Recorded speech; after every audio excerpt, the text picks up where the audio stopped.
Hello, my name is Mason Waring. I'm an attorney and partner at Chisholm, Kilpatrick. I'm joined here today by my colleague Leah Small. We do much of our practice to handling long-term disability claims, appeals, court litigation for disabled workers. These are individuals who receive long-term disability coverage either through their employer or they purchase disability coverage directly from the insurance company themselves. Today we're going to talk about own occupation long-term disability claims.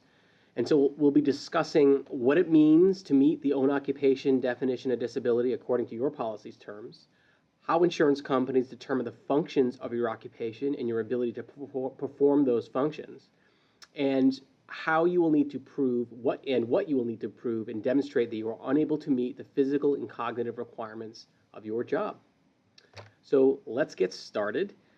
Leah, if you file for long-term disability insurance, of course, you must meet the policy's definition of disability, and those can vary depending on, from policy to policy. So it's really important to read them, get your policy and read it. Can you tell our viewers more about what it means to be disabled from your own occupation? Sure. So under most long-term disability policies, for the first 24 to 48 months of your claim, you must meet what's known as the own occupation definition of disability. And that means you must be disabled from working in your own occupation, which is the occupation you were doing at the time you became disabled. And when you're looking at this definition of disability, you must examine the material duties of that job, both physical and cognitive. Now, some policies may define own occupation more narrowly than that. For example, some will include occupational subspecialty. So if you're a doctor, but you're not just a doctor, you're an orthopedic surgeon, your own occupation may be defined to include that specialty.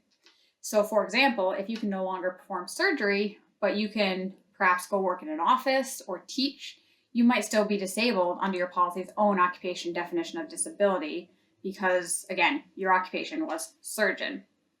Now, after the first 24 to 48 months, your policy may then require you to be disabled from working in any occupation to continue receiving benefits. However, as you said, it's really important to read your policies because there are some policies that have the own occupation definition of disability for the entirety of the claim. So it's important to know what the specific requirements of your policy are. Yeah, that's an important point, Leah. Really, really important to get your policy, read your policy, and understand it. Some policies are own occupation from day one that benefits are payable. Some, it could be 6 months, could be 12 months, it could be, some are any OC for the entire period. So it's really important to understand what's in there because that can depend on what kind of proof you need to provide along with your claim to the insurance company. So moving on, let's talk about the insurance company and how it determines your occupation. And so in order to decide if you meet the own occupation definition of disability, the insurance company will determine what your occupation was. And a lot of times you need to report that to you'll report that to the insurance company, but they may do their own investigation and hire vocational experts. So Leah, can you talk more about how the insurance company goes through that process? One of the most important things to note right up front is when determining what your occupation was, the insurance company often will consider how it's performed in the national economy, not how the job was performed at your specific place of employment. And to do this, insurance companies will often use resources from things like the Department of Labor to define what the duties and requirements of your occupation were. And what happens with that is that may mean that the way they define your occupation, it might include, duties and requirements that maybe weren't part of your job. And it may also end up, conversely, not include certain duties or requirements that were unique or specific to your particular place of employment.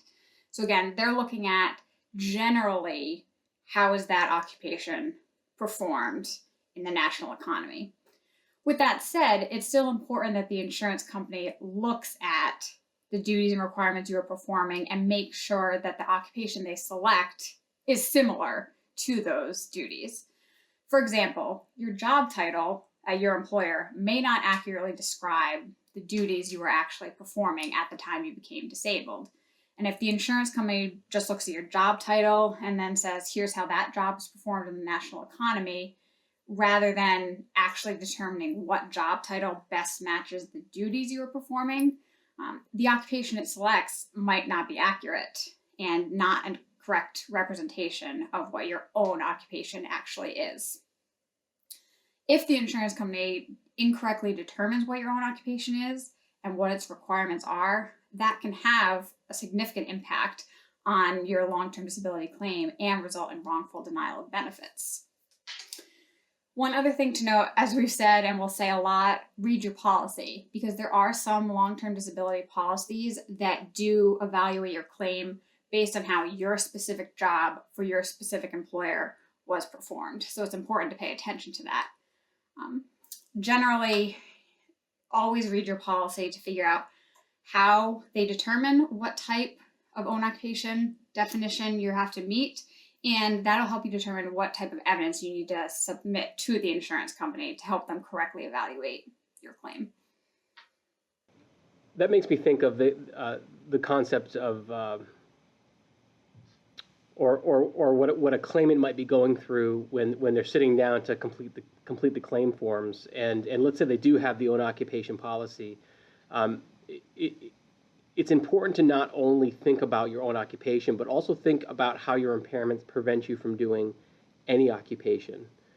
So it is absolutely important to think about your occupation, but if you have an impairment that would prevent you from working reliably or consistently in any occupation, that is an important foundation of even in any occupation claim.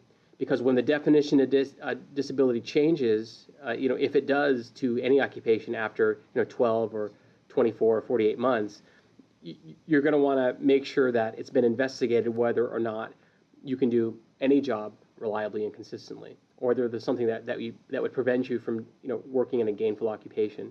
So just keep that in mind. That's a common mistake we see, where maybe someone's handled their own claim and they've really been solely focused on their own job and what it is that prevented them from doing their own job, but they've really neglected other aspects of their health picture that really impacts their ability to work in any job. And you really want to get that information into the record before the insurance company earlier, typically. And circumstances can vary, but really think about your health holistically. Think about all the different things you are dealing with. If you are, let's say you have chronic back pain, that is impacting your ability to work. If you also have sleep apnea, that's making you have bad sleep and you're fatigued during the day as a result of it. That's an important part of your picture. Don't forget about that. Because maybe the back pain prevents you from doing lifting, which is a material duty of your own occupation. But that sleep, if you have severe enough fatigue, severe enough sleep apnea, that could negatively impact your ability to do any job. So keep all that in mind. That's something that we deal with. Another thing that comes to mind here is where the job description is deficient. And so, you may have worked in a job for a period of time. Your employer may not have had a robust job description. Maybe your job changed over time, and Leah alluded to that. Sometimes it can be beneficial at the claim process to get a vocational expert involved to really define the parameters of what you were doing. And so you'll have the job description, and then maybe a statement from you and a vocational opinion really outlining what the full picture was, what it really took to do your job, and what the requirements of that job. And that may be something you want to submit with your initial claim. So keep that in mind. It's something that we do help people with here at CCK. At the initial claim level, we deal with it on the appeal level regularly, but sometimes people need a little bit more help at the claim level. And so feel free to reach out to us for a free consultation. It costs nothing to see if we can help you with that. But just good things to keep in mind. So moving on, we're going to talk more about the distinction between physical and cognitive abilities. And so once the insurance company determines what your occupation was, they should evaluate whether your medical condition renders you unable to perform the physical and cognitive duties of your job. It doesn't always happen. Sometimes they'll focus on just the cognitive or just the physical. You really need to take an honest, frank look at your medical picture and figure out, hey, is this impacting physical duties, cognitive duties, both? Often it's both, and you really want to figure that out, lay it out, and include that as part of the claim. So Leah, could you talk more about that? Yeah, absolutely. So often, as you said, we'll see insurance companies focus on one aspect, the physical or the cognitive, and a lot of times they don't look at it holistically. But insurance companies' failure to consider both the physical and cognitive can result in improper claim denials. So, for example, you might work in an office, you have a sedentary job, but you're performing complex tasks that require a lot of focus and concentration, are very cognitively demanding. If you have a job like that that requires a high level of mental acuity, physical pain might impair your ability to do that job, even if physically you're still capable of performing sedentary work. But if the insurance company just looks at the physical demands of your job and ignores those cognitive demands, they might determine, well, you are physically capable of performing sedentary work, therefore you can do your sedentary job. When in fact, that's not the case because your pain means you can't do your job cognitively. Alternatively, if you work in a very physically demanding occupation, like construction or something of that nature, even a mild physical impairment can prevent you from successfully completing those job duties. And if the insurance company doesn't consider both, then it might incorrectly determine that you're still capable of performing your occupation. And as you mentioned, insurance companies may use their own vocational experts to evaluate your occupation, but it's important that you provide your own evidence of what both the physical and cognitive duties of your job were to make sure that they're doing this correctly and accurately. And as you said, it can be important. Write down, think about your job. What did you do on a day-to-day basis, both physically and cognitively, and write that down. And then think about your medical conditions, all your conditions, even if you may not think that it impacts it, think about it, write down the symptoms, and really just take a frank look at how all your conditions impact your ability to do all those physical and cognitive duties that you listed. This will allow you to explain in detail to the insurance company why you're disabled from your own occupation. And as you talked about, a firm like CCK who has experience handling these claims, we don't just gather that medical evidence. We gather that vocational evidence from the employer, from experts if necessary, and submit all that to the insurance company to fully demonstrate why our clients meet that own occupation definition of disability. Leah, one additional thing we see is where people have been working while disabled for a time, they may have reduced their job duties or taken less income, earned less money due to their disability. And when you're making an own occupation claim, it's really important to take a very close look at that. And should your own occupation be what you were doing when you stopped working, fully in that job because you're disabled? And so that's something you want to look at the terms of the policy carefully and really examine that closely, because you could lose out on benefits. You could have a more difficult definition of disability to satisfy if your occupation's easier. And so typically you want to relate it back to the job you were doing before your impairments impacted your ability to do it. But those are real fact-intensive analysis. You really need to look at the terms of the policy. That's a real great issue to involve an attorney on. That's something that we deal with on a regular basis. So please feel free to reach out to us if you have questions on that. Sure.